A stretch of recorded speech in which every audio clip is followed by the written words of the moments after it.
이웃을 위한 기도라는 제목으로 말씀 전할 때에 많은 은혜 받으시기 바랍니다.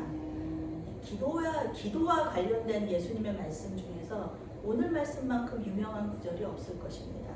우리는 대부분 이 성경 구절을 암송하고 있습니다. 주님께서 응답하실 때까지 끊임없이 기도하라 이렇게 권면할 때도 이 말씀 인용하고요. 하나님의 응답이 늦어질 때만이 아니라 하나님의 응답이 우리의 뜻과 다를 때에도 우리는 이 말씀을 인용합니다. 아무리 악한 아버지일지라도 자식이 배고프다고 그러는데 생선 대신에 뱀을 주고 빵 대신에 돌을 줄 아버지가 있겠느냐. 그러니 이 선하신 하나님께서는 얼마나 더 좋은 것을 우리에게 주시겠느냐 이렇게 말하면서 이렇게 기도하라고 권면하죠. 그런데 예수님께서 오늘 말씀에서 단순히 우리에게 기도 열심히 하라고 이 말씀을 주신 걸까요? 물론 우리 예수님은 기도를 많이 강조하셨습니다. 그런데 예수님의 말씀은요, 처음과 마지막에 또 초점이 있거든요. 기도에 대한 말씀인데 갑자기 마지막 부분에서요, 소위 황금률에 대해서 이야기하고 있습니다.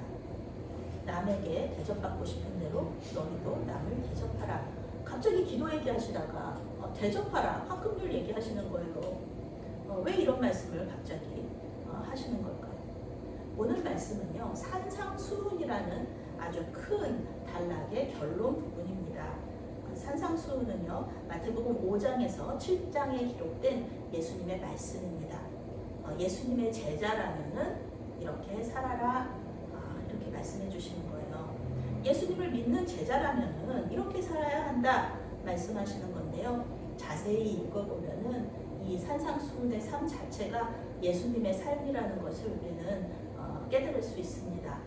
예수님이 자기는 못 살면서 우리한테만 이렇게 시키셨네?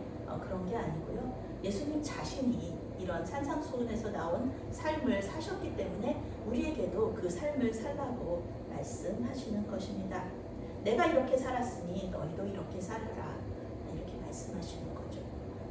구약과 신약에 이렇게 그 일관되게 흐르는 어떤 한 명령이 있다면 그 많은 것들 중에 많이 있지만 그 중에 하나가 내가 거룩하니 너희도 거룩하라.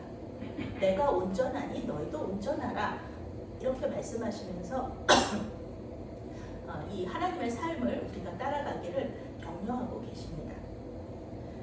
우리의 삶을 통해서 예수님이 드러나시기 때문에 예수님은 우리의 산상수훈의 삶을 통하여서 하나님께서 영광 받게 하시려고 이렇게 산상수훈의 말씀을 우리에게 주시는 것이죠. 우리 괴롭히려고, 우리 힘들게 하려고 말씀을 주신 게 아니라 우리가 행복하게 살게 하려고 이 말씀을 주신 것이죠.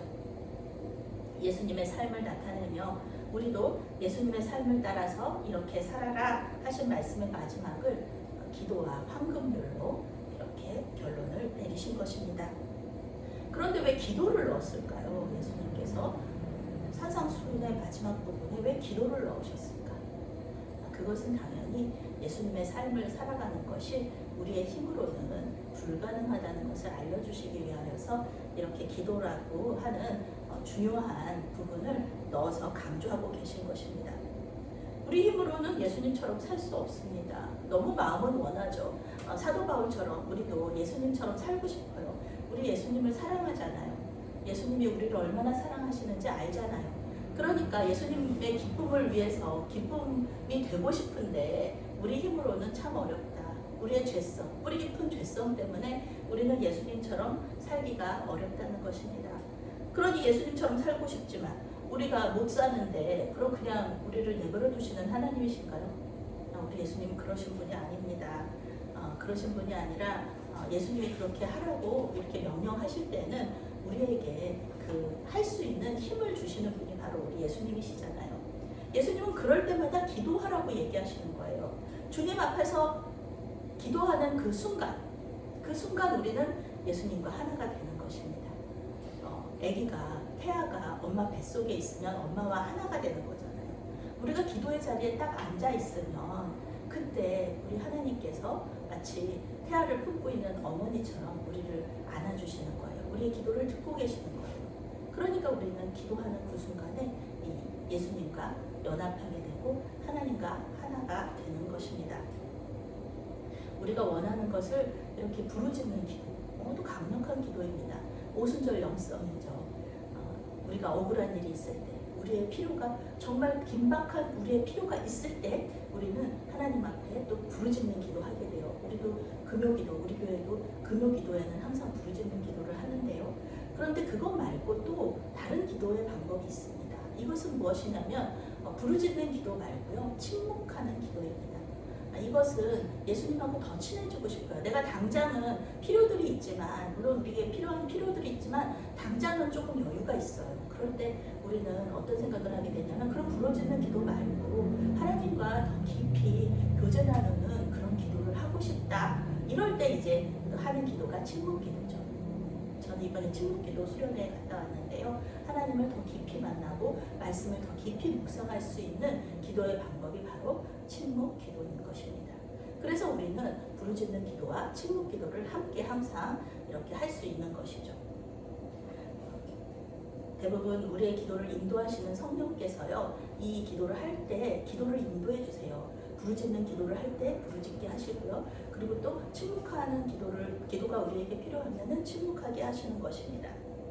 이때 우리의 마음과 생각으로 하나님께서 말씀하시기도 하시고요. 또 말씀을 또 우리에게 생각나게 하셔서 그 말씀으로 응답해 주시기도 하는 것입니다. 그런데 이러한 기도의 능력이 단지 나의 필요를 채우고 또 내가 하나님과 더 깊은 관계 속에서 사귐을 가지고 이러는 것으로만 이 기도의 능력이 나타날까? 오늘 말씀은 그렇지 않다는 겁니다. 바로 자기 자신과 다른 사람을 대할 때 이 기도의 능력이 삶의 열매로 나타난다는 거예요. 하나님께서 이웃을 내 몸같이 사랑하라고 하셨어요.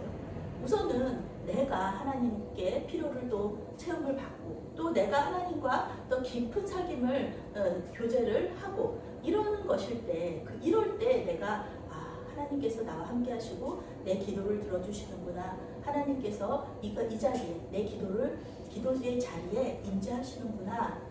이렇게 생각을 하고 다른 사람에게도 이 기도의 영향력, 선한 영향력이 흘러가는 것이죠.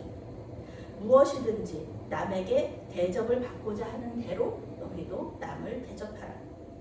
내가 나를 푸대접하고요. 내가 하나님과 관계가 없고 사귐이 없는데 어떻게 내가 다른 사람들을 대접할 수 있겠습니까? 내가 어떻게 다른 사람에게 복음을 전할 수 있겠습니까? 예수님은 우리에게 할 수 없는 일을 시키시는 분이 아니시죠. 억지로 막 하라고 왜 내 삶을 따라오지 않느냐고 막 이렇게 말씀하시는 분이 아니시잖아요. 우리 예수님 인격적인 하나님이시잖아요. 인격적인 분이시잖아요. 할 수 있도록 계속 도우시고 훈련시키시는 분이 바로 우리 예수님이라는 것입니다. 그러니까 못할 것 같으면 할 수 있도록 도우시는데 그 도우시는 그 방법 중에 하나가 기도라는 거죠. 기도할 때 우리는 예수님처럼 살 수 있는 능력을 받을 수 있습니다.